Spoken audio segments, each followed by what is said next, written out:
24,641 ये है आज की क्लोजिंग। एंड 53,391 ये है बैंक निफ्टी की क्लोजिंग। देखिए मार्केट ऊपर में टिक नहीं रहा है, ये तो दिखाई दे रहा है। ठीक है।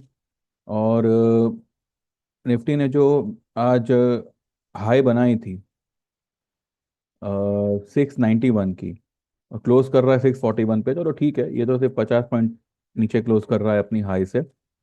वैसे देखा जाए तो निफ्टी का जो रेंज है वो भी बहुत छोटा है। इट्स हार्डली 110 पॉइंट का रेंज, क्योंकि 24,691 की हाई एंड 24,583 की लो। 100 100 100 110 पॉइंट की रेंज में आप क्या ही अनुमान लगा लोगे? क्या आपके ऑप्शन काम करेंगे? और क्या आप इसको तेजी बोलोगे? कल के लिए अब ये एक रेजिस्टेंस का काम करेगा। पहले तो यही है कि ये जो हाई है 677 और 691, तो 700, 24,700, ये एक अनुमान हम लगा के चलते हैं। क्योंकि ये जो है ये 705 है। ये जो हाई है, ये कैंडल की हाई है 705 है। ठीक है। तो अभी तक मार्केट ने पिछले दो कैंडलों में 705 को भी टच नहीं किया। ठीक है। तो पहला ही रेजिस्टेंस मुझे लगता है निफ्टी को 700 का आएगा। और उसके ऊपर अगर निकलता है तो ये वाला रेजिस्टेंस उसको आ सकता है 770। ठीक है। अब कल अगर 770 के ऊपर अगर क्लोज हो गया तो एक बार के लिए जो है एक 100-200 पॉइंट की रैली मार्केट कर सकता है, और ये लेवल तक आ सकता है। लेकिन इसके चांसेस मुझे बहुत ही नहीं के बरोबर लग रहे हैं। वो लगता है 700, 700 भी शायद ना जावे, और अगर गया तो 700 से ही जो है वो टर्न मारेगा। बैंक निफ्टी निफ्टी के मुकाबले काफ़ी मुझे वीक लग रहा है। उसका रीज़न ये है कि देखिए, कल इसने एक हैमर जैसा बनाया। उसके पहले एक व्हाट वी से, इसको क्या बोले, इन्वर्टेड हैमर बोलो, या फिर शूटिंग स्टार जैसा बोलो, जो भी बोलो। ये कैंडल की हाई है 53,775। उसके बाद में 53,624। उसके बाद में आज 53,648। 775 की हाई को अभी तक ये पिछले दो कैंडलों ने क्रॉस नहीं किया, टच भी नहीं किया।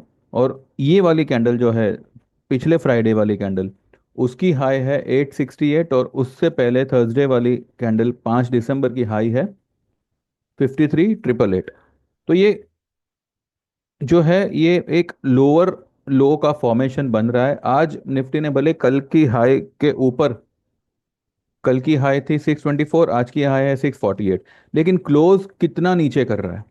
भले आज की कैंडल ने कल की कैंडल की हाई को क्रॉस करके एक नया हाई बनाया, लेकिन कल की लो को भी निफ्टी ने ब्रेक किया है। कल की, सॉरी, बैंक बैंक निफ्टी ने 53,302 कल की लो थी, 53,302 आज की लो है। लो को बर लो को सेम रखा है, नया हाई भी बनाया है, लेकिन क्लोज रेड में किया है कल की क्लोजिंग से 186 पॉइंट नीचे। ठीक है। आज की हाई से भी जो है निफ्टी कब करीब करीब 250 पॉइंट नीचे क्लोज कर रहा है। तो बैंक अपना, सॉरी निफ्टी नहीं, बैंक निफ्टी। तो कहीं ना कहीं बैंक निफ्टी जो है, इसमें एक वीकनेस दिख रही है। और एक चीज यहाँ पे ये भी पॉसिबल है कि हो सकता है कि ये जो गैप है ना, इसको bank nifty as it is रखे, लेकिन ये वाला गैप फिल कर सकता है। ये जो गैप है, ये देखिए यहाँ पे जो आपको गैप दिख रहा है, वहां तक बैंक निफ्टी मुझे लगता है आना चाहिए। क्योंकि और सारे अगर आप स्टॉक्स देखो तो, अब जैसे कि रिलायंस हुआ, रिलायंस भी देखिए अपने ये ब्रेकआउट लेवल को टेस्ट करने पे आया हुआ है। और मैंने आपको इसके बारे में कहा भी था कि ब्रेकआउट को तो ये टेस्ट करेगा ही करेगा।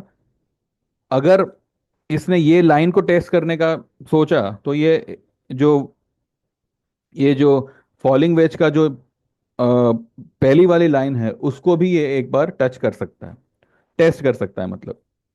तो ये भी अपने सपोर्ट के पास ही आया हुआ है। बजाज फाइनेंस ने आज ब्रेकआउट दिया है, लेकिन ये भी जो है मुझे लगता है कि एक बार फिर से रिट्रेस होगा। ये अब कहाँ तक रिट्रेस हो सकता है वो एक बार कैलकुलेट करते हैं, और मुझे नहीं लगता कि बाद में उसके नीचे ये जाएगा। आज की हाई काफ़ी बनाई है, लेकिन एक मेरे को मुझे एक बात समझ नहीं आ रही। 6400 के लेवल पे जब मैं कह रहा था 2 तारीख को, उससे पहले भी मैंने कहा था कि बजाज फाइनेंस आपको दिसंबर में ही जो है 7000 से 7200 और पॉसिबली 7500 दिखा सकता है। उस वक्त तो बड़े भले भले कहते हैं ना, भलते भलते कमेंट्स आ रहे थे। और आज जब ये ऊपर निकल गया, ऐसे ही मार्केट में जो एकदम से स्लगिश हो रखी है, जो एकदम कब गिरे कोई कह नहीं सकता, ऐसे में सिर्फ इसको इसको एक जबरदस्ती का राइज दिया गया है। आप यहाँ तक होल्ड करने वाले थे क्या? जिन जिन लोगों के पास में भी बजाज फाइनेंस था और मैंने कहा कि एक बार आप यहाँ पे प्रॉफिट बुक कर लो, कुछ लेके नहीं गया इस बार। हाँ, अगर आप होल्ड करते, लेकिन क्या आप सच में ये लेवल तक होल्ड करते थे? अभी माहौल लॉन्ग होल्ड करने का नहीं है, अनलेस एंड अनटिल 25,200 मार्केट ने, देखिए निफ्टी ने भी जो है ये लो कब बनाई? 21 नवंबर को। कौन सी लो बनाई? 23,349, 349 की। 23,349 की लो बनाई, ठीक है। यहां से ये वाली हाई 24,351, 23, सॉरी 23,263 की लो बनाई। 349 तो क्लोजिंग आया है। 23,263 से 24,351, ये 1000 पॉइंट इसने 2-3 दिन में कवर कवर किए। ठीक है, वो इलेक्शन रिजल्ट था या जो भी था, माना। लेकिन यहां से अगर हम देखें, ये जो लो बनी है 23,873 की 28 नवंबर को, और ये हाई बनी है 24,857 की 5 दिसंबर को। 28 नवंबर से 5 दिसंबर, 1 2 3 4 5 6 कैंडल में इसने 23,800 से, चलो 23,900 से 24,900 पकड़ी है। 1000 पॉइंट इसने 6 दिन में कवर किए। ये वाला 1000 पॉइंट इसने 2 दिन में कवर किया। ये वाला 1000 पॉइंट इसने 6 दिन में कवर किया। और अब पिछले 4 दिन से ये मरा पड़ा है। ठीक है, तो देखिए यहाँ पर अभी मार्केट जो है ये थोड़ा सा टाइम पास ही करेगा, और ये जो इतनी बड़ी जो इसने मूवमेंट दी है, ठीक है, ये जो इतनी बड़ी मूवमेंट दी है, इसको ये थोड़ा बहुत रिट्रेस करेगा। तो इस वजह से मैंने कहा था कि अगर मानो बजाज फाइनेंस में भी अगर कोई गिरावट आई, तो जो आ रहा है वो भी नहीं आएगा। तो यहाँ पे मैंने कोई मतलब टेढ़ा सुझाव नहीं दिया था, सही सुझाव दिया था कि एक बार यहाँ से निकल जाइए, डिप आएगी, उसमें फिर से एंट्री लीजिएगा। अब इसने यहाँ पे ब्रेकआउट दे दिया तो ठीक है, दे दिया तो दे दिया, कोई प्रॉब्लम नहीं होगी।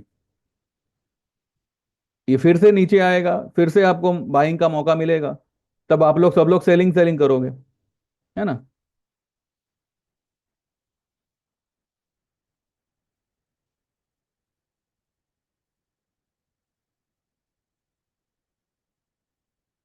ठीक है, तो बजाज फाइनेंस के लिए इतना परेशान मत होइए, वो आपको मौका देगा। फिलहाल हमें ये देखना है कि मार्केट एक्चुअली में करना क्या चाहता है, लाइक वो ऊपर जाना चाहता है या करेक्ट होना चाहता है, या यही साइडवेज मूवमेंट देगा।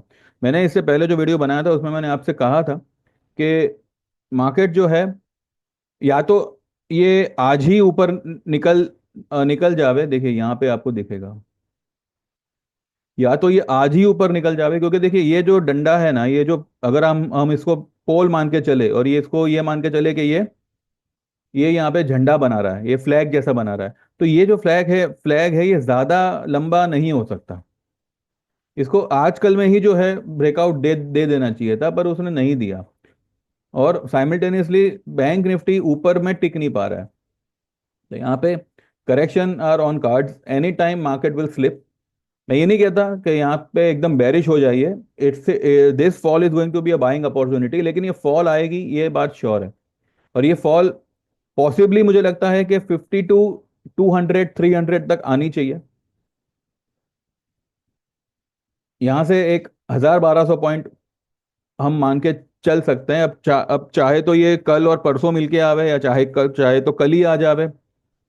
लेकिन कल परसों 2 दिन मुझे लगता है कि मार्केट में इस तरीके की फॉल आके देन फ्राइडे को we can see a rally. लेकिन जब तक ये क्रॉस नहीं होगा 53,888, तब तक इसी दायरे में निफ्टी, बैंक निफ्टी जो है वो झूलेगा।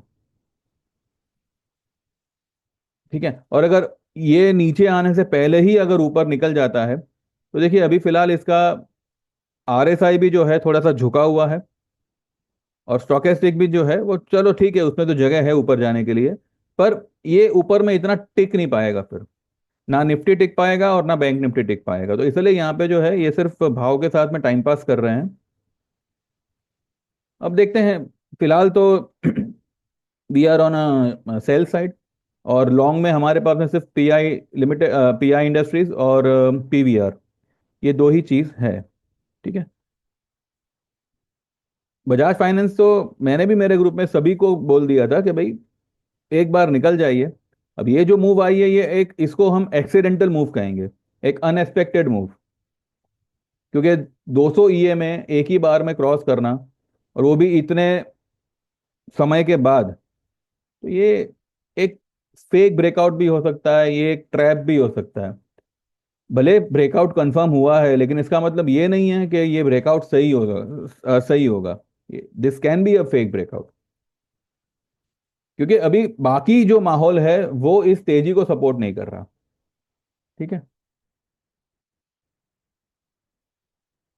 आईटी, चलो ठीक है, आज फिजल आउट नहीं हुआ, लेकिन इसने एक हैंगिंग मैन बनाया हुआ है। ग्रीन कलर का बना है, लेकिन फिर भी हैंगिंग मैन है, तो ये अब देखते हैं। रेड होता तो बहुत बढ़िया होता, लेकिन ग्रीन है, तो देखते हैं अभी क्या होता है। The overall view is bearish only, it's a sell on rise. आपने भी देखा होगा L T I mind tree, ये देखिए, दिन रहते मतलब अभी एंडिंग एंडिंग में बंद होते होते इसने एक रेड कलर का हैंगिंग मैन जैसा यहाँ पे बनाया हुआ है। मैंने पिछले वाले वीडियो में भी कहा था कि अगर ये रिकवर कर भी जाता है तो ये हैंगिंग मैन बनाएगा। ये भी एक बेरिश साइन ही होती है। तो कल L T I mind tree एक एक एक डिसेंट फॉल देना चाहिए, एटलीस्ट अपने 10 एक्सपोनेंशियल मूविंग एवरेज तक, जो आता है 63 60 50 के आसपास। अगर 63 80 90 भी आता है, देन ऑल्सो हम निकल जाएंगे। इसके बाद में आप जो भी स्टॉक देखिए, राइज किया है, लेकिन फिर वो टिक नहीं पाया है। इवन कोफोर्ज, कोफोर्ज में भी आज ये क्या क्या बना है। सेल, सेल मैंने कल 126.60 पे मैंने सेल दिया था। ये भी अपने 200 ईएमए को टच कर रहा है, लेकिन क्रॉस नहीं कर पा रहा है। मैंने इसका क्लोजिंग बेसिस स्टॉप लॉस 129 का दिया था, 128.71 तक गया, और फिर नीचे आ गया। कल सेल में मुझे लगता है एक फॉल आएगी, और कम से कम 122 123 तक सेल आना चाहिए नीचे। 2 दिन आई बिलीव के मार्केट में एक अच्छी खासी सेल ऑफ रहेगी। और डिप में अगर आपको कुछ बाय करना है तो you can go with pi industries. ये काफ़ी ओवरसोल्ड है, और 4400 इज ऑन कार्ड। अभी फिलहाल चल रहा है 4102। तो 4400 तक ये डेफिनेटली आएगा, और इसको आने को टाइम नहीं लगेगा। ये चाहे तो 2 दिन में आ सकता है, चाहे तो एक एक ही दिन में आ सकता है। तो पीआई इंडस्ट्रीज, इतना मतलब मार्केट ने ये किया, लेकिन इसने अपने कल के कैंडल के 50% को भी रिट्रेस नहीं किया है आज। ये सिर्फ एक छोटा सा बिंदु बना के खड़ा खड़ा रहा पूरा दिन। ठीक है। तो यहाँ से अब ये गिरावट दे, इसके चांसेस कम है। कल मुझे लगता है कि या तो ये साइडवेज रहेगा, या फिर एक पॉजिटिव मूव ही देगा। और अगर इनकेस अगर कोई मार्केट में प्रेशर बना और ये नीचे आया, तो ये तुरंत रिकवर होगा। तो pi industries you can consider for going long in dips. Otherwise बाकी जो स्टॉक्स हैं या बाकी इंडेक्स वगैरह है, बैंक निफ्टी निफ्टी, ये सेल ऑन राइज ही होंगे अनलेस एंड अनटिल 24,770 के ऊपर क्लोज नहीं आती निफ्टी की। और बैंक निफ्टी तो खैर, ये तो अभी क्या मैं बोलूं, ये भी चलो, अगर एक स्टॉप लॉस लेना है तो 53,888, ये एक स्टॉप लॉस होगा। लेकिन इसका मतलब ये नहीं है कि ये स्टॉप लॉस हुआ तो यहाँ से तेजी हो जाएगी। हम सिर्फ एक दो दिन के लिए यही पोजीशन काटेंगे, लेकिन ऊपर में फिर से जो है इसमें सेल ही बनेगा, क्योंकि ओवर बॉट की तरफ निकल जाएंगे ये, और फिर एक डिसेंट करेक्शन आएगा। और सबसे बड़ी बात ये है, 8479, 84.79, सुबह में 84.85 था INR। अभी थोड़ा इम्प्रूव हुआ है, कुछ 6 पैसा जितना इम्प्रूव हुआ है, लेकिन उसके सामने डॉलर इंडेक्स राइज हुआ है। ठीक है, 106.41 पे है, 106.40 पे डॉलर इंडेक्स है। ये अगर आज डाउ खुलते अगर ये ऊपर निकल गया, तो कल अगर हमारा INR मतलब सुधरा हुआ भी होगा, तब भी we can see a sell off. Overall my view is bearish, and जो लेवल्स मैंने बताए वो हम एक दो दिन में देखने चाहिए। बस एक छोटा सा ही व्यू है, बाकी ज़्यादा लंबा चौड़ा नहीं बनाते। ठीक है, इसके अलावा जो लोग भी ज्वाइन करना चाहे, आपको प्रोसीजर पता है, 9082503553 पे व्हाट्सएप करिएगा। आपका नाम, आपको 3 महीने से, सॉरी, 3 महीने की, 6 महीने की, 1 साल, 2 साल, 3 साल, या फिर लाइफ टाइम वाली कौन सी सर्विस एनरोल करनी है। लाइफ टाइम के चार्जेस होंगे 25,000 के। It's a one time payment, it's a non refundable, and also there is no any kind of instalment in any of the plan. ठीक है, ये आपको वन टाइम, वन शॉट में पेमेंट करना है। और बाकी 3 महीने के 6 महीने के ये सारे चार्जेस मैंने लिखे हुए हैं डिस्क्रिप्शन में, तो you can go through it and WhatsApp करिएगा। और सेम नंबर पे गूगल पे है, जैसे आप पेमेंट ट्रांसफ़र करोगे आप एनरोल हो जाओगे। इंडिविजुअल ट्रेड्स आएंगे व्हाट्सएप पे आएंगे। और बस बाकी जो आप सही समझो, you can choose the plan. ठीक है, बस इतना ही है। बाकी देखते हैं कल सुबह मार्केट कहाँ खुलता है, डाउ वगैरह कैसे क्या करता है, FII फिगर्स क्या आते हैं, वो सब देख के कल सुबह फिर से थर्सडे फ्राइडे के लिए एक अनुमान लगाएंगे। लेकिन कल वीकली एक्सपायरी होगी निफ्टी की, तो कल मुझे लगता है कि थोड़ा मूवमेंट हम देखेंगे। आज की तरह एक साइडवेज मूव या ऐसा कुछ नहीं होगा। अब ये कल की मूवमेंट हो सकता है ऊपर की तरफ निकले, हो सकता है नीचे की तरफ आवे, लेकिन आई बिलीव के ये लेवल तक एक बार निफ्टी आना चाहिए, और ये लेवल तक एक बार बैंक निफ्टी आना चाहिए। ये एटलीस्ट ये वाला गैप तो फिल करें और फिर ऊपर निकल जावे। ये वाला अगर गैप, रन अवे गैप भी रह गया तो कोई बात नहीं, लेकिन ये वाला गैप यहाँ पे आई बिलीव फील होना चाहिए। देखते हैं, चलिए बाकी कल कहाँ कैसे खुलेगा क्या खुलेगा वो सुबह में बात करेंगे। ठीक है, thank you very much, bye bye, take care, and like this video, subscribe this channel, and keep watching. Thank you very much, bye bye.